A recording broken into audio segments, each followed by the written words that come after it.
Hello and welcome back to Kerno EXP.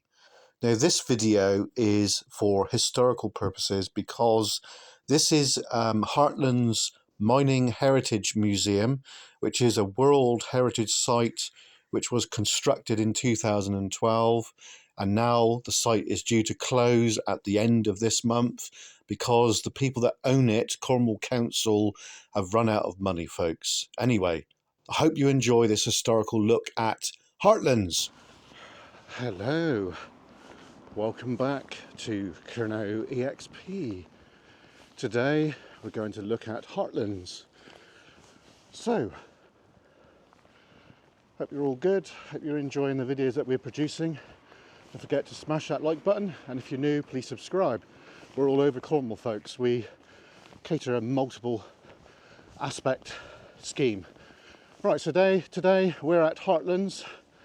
We understand that this site is going to be closing soon, so I want to document it as it is now before it's closed for historical purposes, because nothing like this may not open again. There is another museum close by which I was associated with, but this has got quite a lot of artifacts here, folks, so let's go and have a look.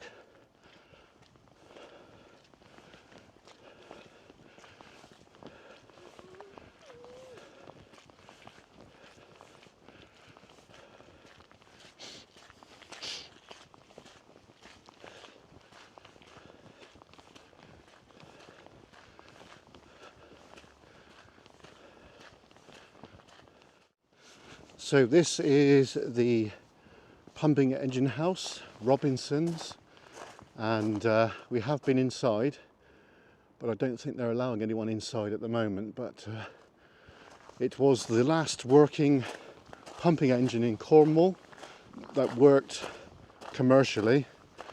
I think we will go up to the steps and just have a look through the window a minute, folks, because it would be rude not to. So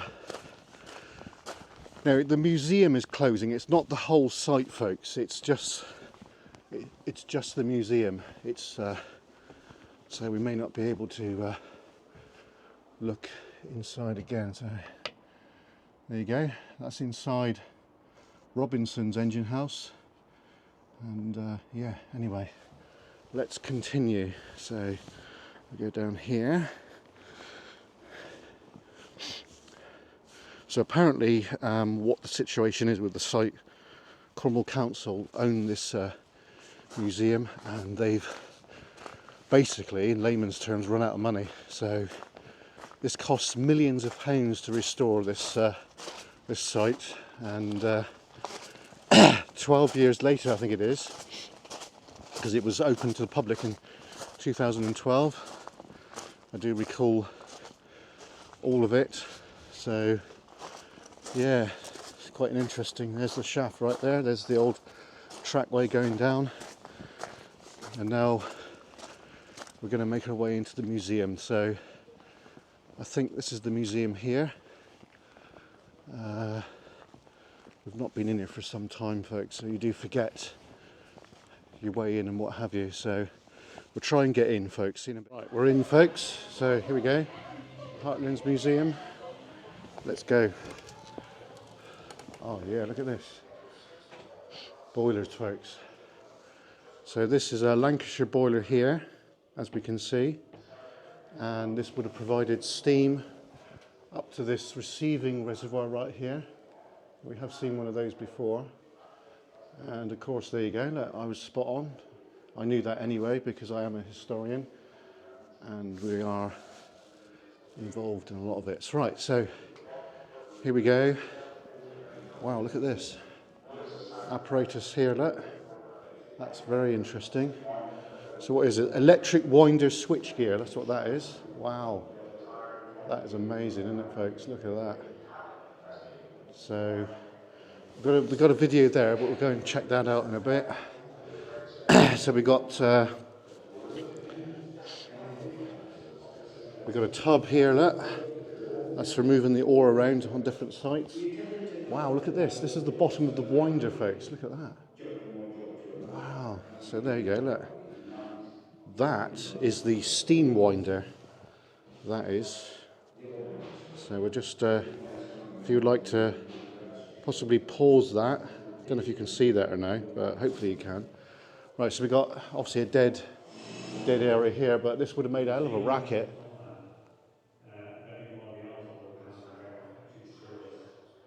Amazing, eh? Right.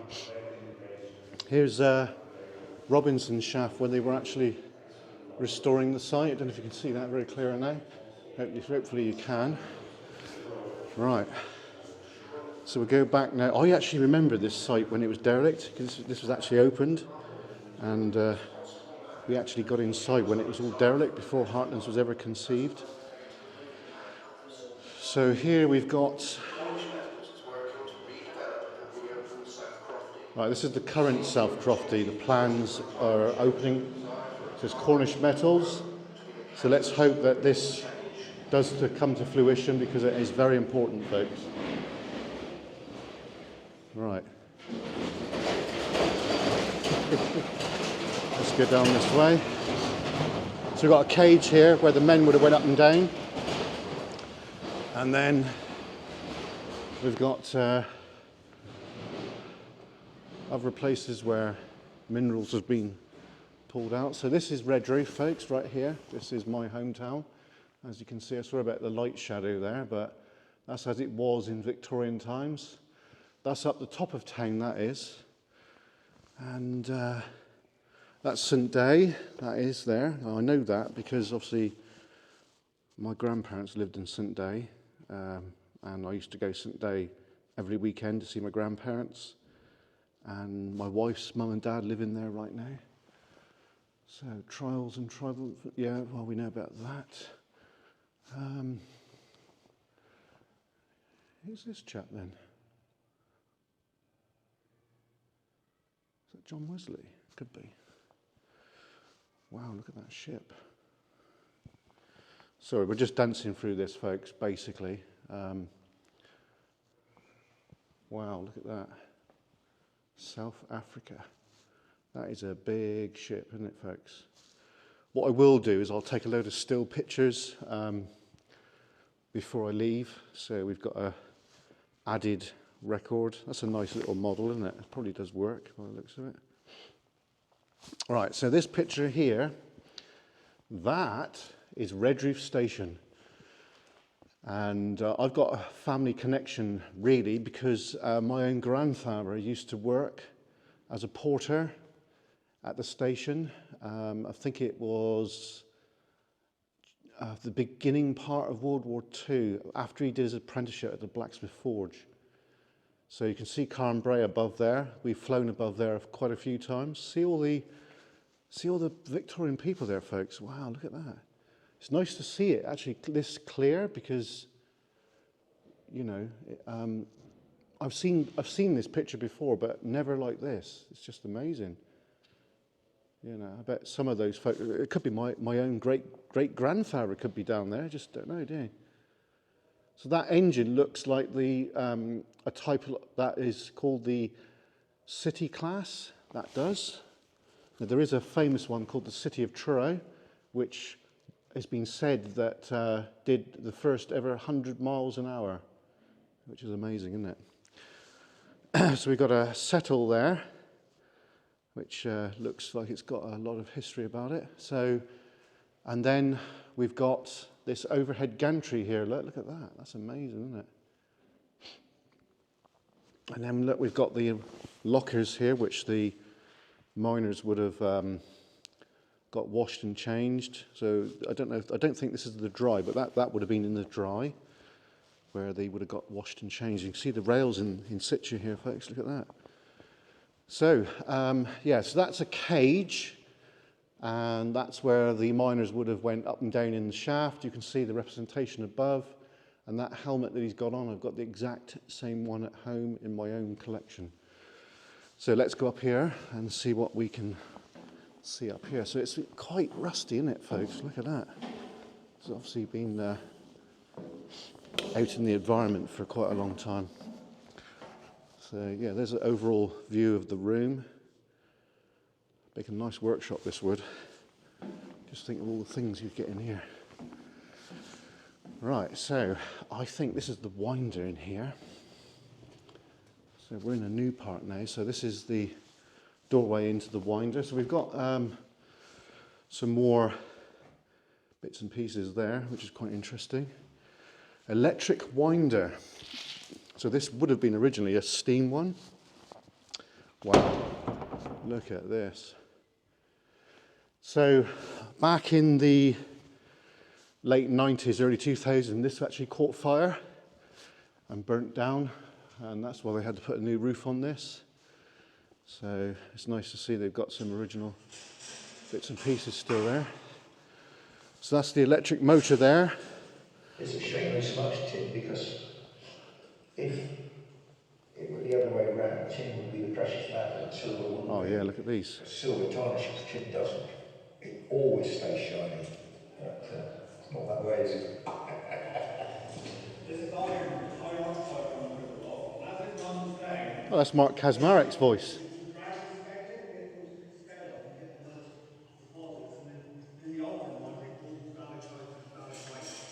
So on this side, the top high on that side, if you look over here, there's some blues and greens coming through. There you go, I said it was, didn't I? Look. You see the dragon scale, copper coming through the rock. So we've got this chap here, look. Might have met him. So here we go, folks. This is the actual winding drum here. And you can still see the wire still wrapped around it, look. And I bet you anything, that there rope is still bloody good. It's still going to be old, you know. I know it's rusty in that, but that was used right up until 1998, folks. So even though it looks a bit ropey, pardon the pun, that would still be all right to go down on in the shaft. That would still take quite a bit of tonnage as well. So we can't get over here, unfortunately. Not sure why that is. But there's the winder. The chap that would have been inside there would have been known as the winder, and he would have been really important, folks, because if he bounced the cage, that would cause a bit of a problem for the guys in the shaft, like, you know. Or didn't even recognise. Yeah.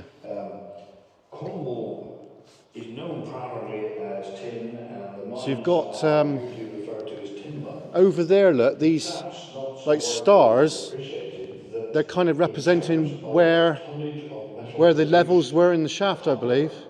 far outstrip That's tin amazing, isn't it? in production, but in a much shorter time, 150 years. So we're not allowed to go over there for some reason, but it's got a maker's name on the side there. Produced thousands and thousands of tons, and, Yeah, it's quite and produced interesting, that. money as well.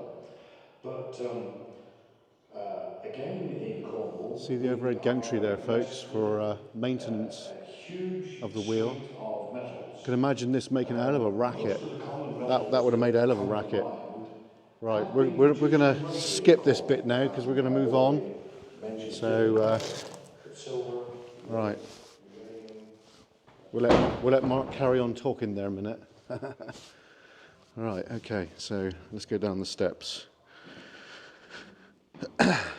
Yeah, so what people don't realise is Cornwall was vitally important for copper, tin and tungsten.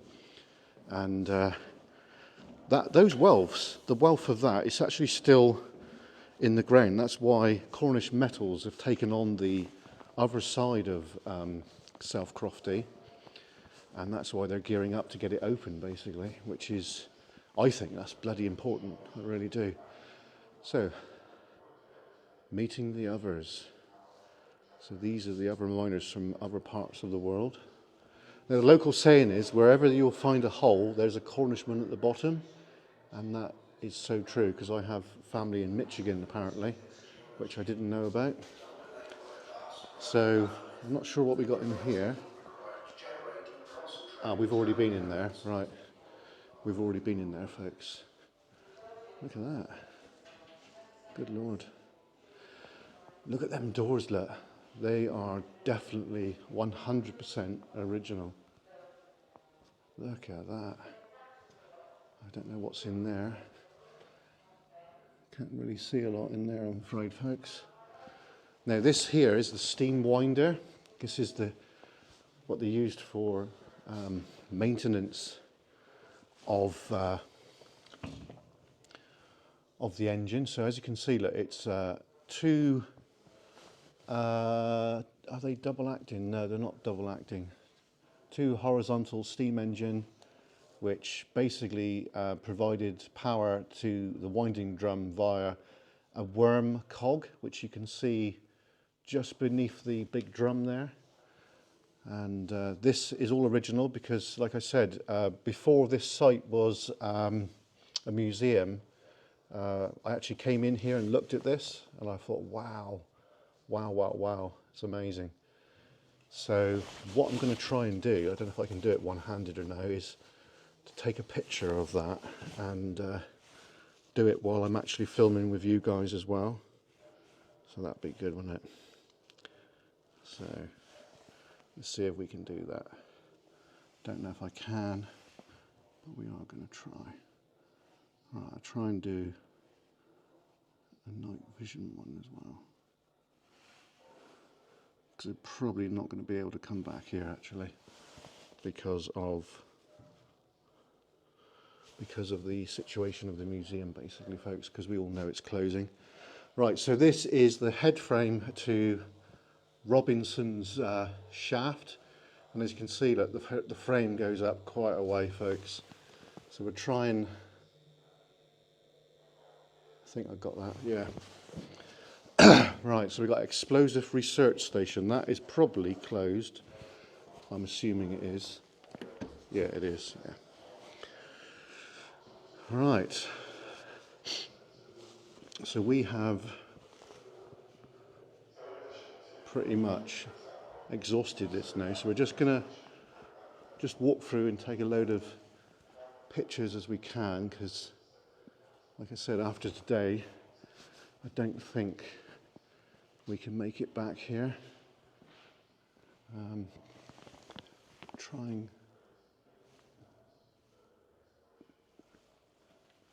and get as many as I can, really, because obviously we all know this site is closing.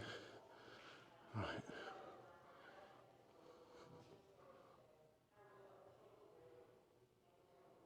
There we go. Right, so I do hope you enjoyed the walkthrough in here. We are pretty much done now, so I don't think we're going to be able to capture much more now, I'm afraid. But yeah, anyway, all good, folks, all good, all good. We're confident that we can continue to find high recognization in between areas of historic mining at United Downs and at South Crofty. When South Crofty closed, the price of tin was under $5,000 per tonne. Today, Right, well, that is the end of today's video. I do hope you enjoyed that.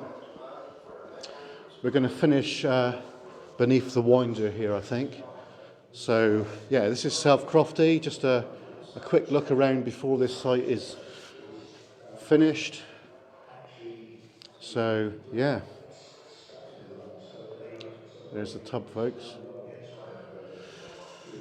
Right, so I do hope you enjoyed that, and if you would like, I will put a link to donation page for this site, but it is set to close, folks, at the end of this month, so I do hope you enjoyed it. I've really wanted to do this for historical purposes, so we've got a record of it. So anyway, don't forget to like and comment, and if you're new, please subscribe, and we will be back at it again real soon. There should be a drone flight after this video.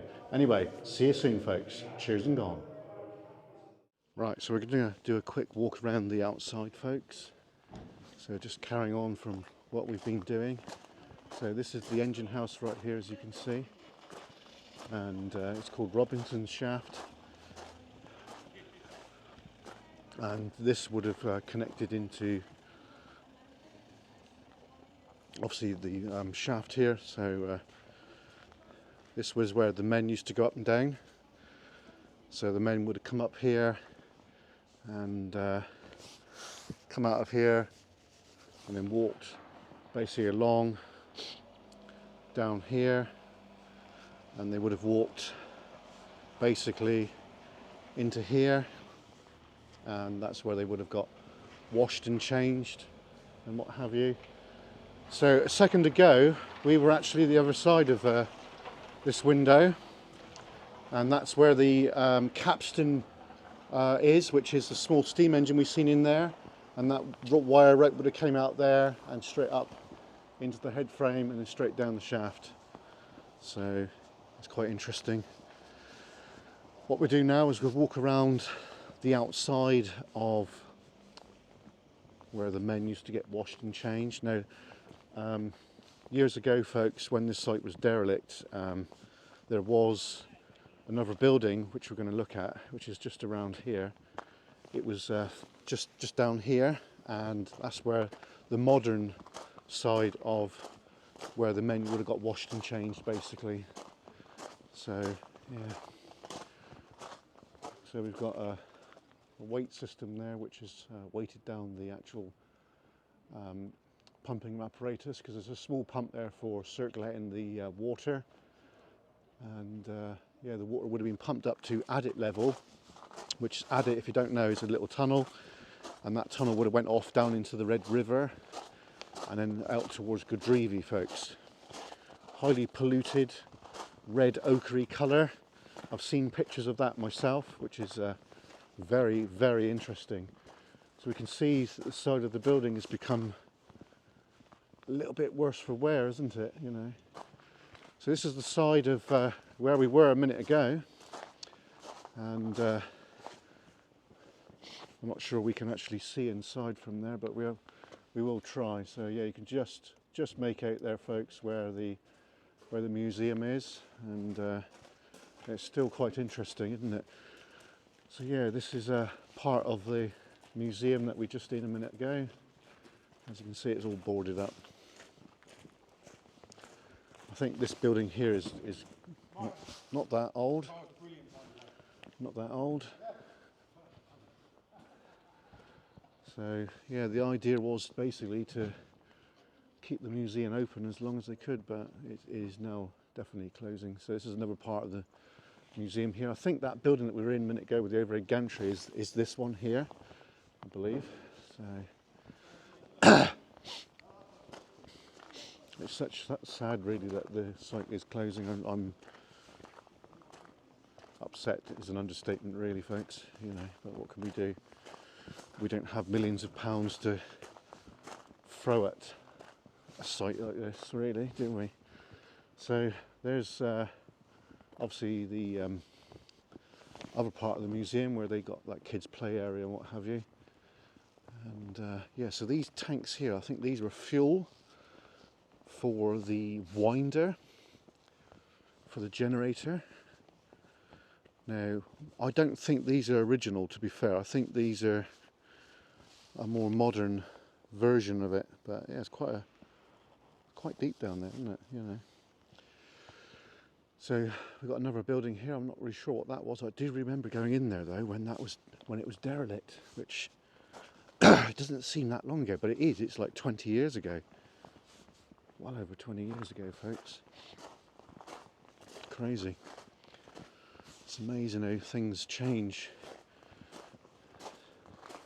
So yeah, you can tell by the beautiful, lovely windows. All the engineers you see in Cornwall, by the way, would have had that design of window. And how they would bend the wood around like that is they would steam it. See the arch bit up the top? They would steam that, folks, in like a steam oven. And then that makes the wood pliable. So yeah, amazing, eh? Really amazing. So the actual site here, the actual museum is closing. It's not the grounds as such. So I can still walk around outside and stuff like that. But that's the winder in there, I believe. Yeah, I do remember that caught fire many, many moons ago. So we've got more tram line here, look. So this building here, this was, there was a sawmill in there, and the far one where the cafe is now, that's where the forge was, the blacksmith forge. I do remember that very clearly. I remember going in there, and it was all dirt and black and everything. I do remember it very clearly. Reminded you of a very old-fashioned forge. Now, I'm assuming that the saw in there, which is where they would have cut the timbers for underground is probably still there. Probably. Don't know if I can see it or no. There is something there. Can't really distinguish what it is. I think it is still in there actually. Yeah, surprisingly. Right. Oh God. Oh, that's why they blocked that off. Look, the window got smashed. That's bad, isn't it? I hope the vandals don't trash this site because it is historically important. But I'm glad that we've documented it before it officially closes. Obviously, it does need investment, folks, and Cornwall Council, in their wisdom, just don't have it. I don't know. You know, Cornish mining is such a big thing around here. Anyway, I'm gonna call the video now. I hope you enjoyed that. We've done it now, so I am gonna send the drone over the top in a moment. There will be a 5 to 10 minute drone video. I don't know how long I can fly for, but we'll give it a go. Anyway, that's Heartlands, and like I said, it's set to close, and I just wanted to document this before it is closed, and yeah, we've just documented it for historical purposes. Anyway, here comes the drone footage, folks. Cheers and gone.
So just a bit of extra footage, folks, from our Heartlands visit.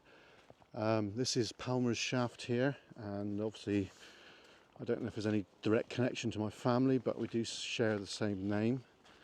So, but yeah, they basically put a lot of fencing around here to stop the local ewes causing problems, but looks like they've probably got in here by the looks of it.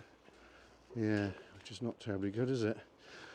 This is part of possible another winder there. Without looking into the history, I'm not going to know, but it is part of Wheel Palmer and Bickford's shaft, because there was a company called Bickford Smiths that used to do fuses and that, so it's like a joint effort, this one, I believe. So we've got side of the I think this is the boiler house here, I'm not sure, but this was quite an unconventional arrangement, this particular site here. So yeah, very, very unusual. We've got lots of boiler bricks in there, and quite an unusual thing to see them, because they don't always survive on site, but they are here. So this is the chimney for Palmer's shaft, or mine, or entrance, or whatever you call it. I think it's a mine. Yeah, it is a mine, sorry, I should know that. Well, quite an unconventional engine, because the the wire rope was lowered down in a different way. So yeah, so single boiler there, probably a Cornish boiler, probably made by Holman's more than likely, and the engine itself was possibly there, but there is a wheel here which we're going to go and look at, which was where the wire rope was wrapped around, and like I said, it was unconventional, totally different to a lot of other sites here in Cornwall, because most mines did the Cornish principle. And we've got a bike here, don't know why that's there, it's a bit odd. So there was a wheel here, there it is, there, see that wheel there? I don't know if you can see that now. There you go, see that? That's where the wire rope would have went round, and then there's another big wheel here which is now gone, and that's how they gain access to the shaft. Now I know for a fact there is a ladder way around here, but it's obliterated now because they're overgrown, folks. So they're kind of saying that that's the shaft there, but without studying the site, I don't know. Anyway, that is it from today's video. Hope you enjoyed that. Don't forget to like and comment and subscribe, and we'll see you later in the week. It's going to go colder this week, folks, so it's going to affect the ability to get out and about, but we're hoping to do another big walking video real soon. Anyway, hope you enjoyed this walk around Heartlands, and we'll see you later in the week. From me, Kernet EXP, cheers and God.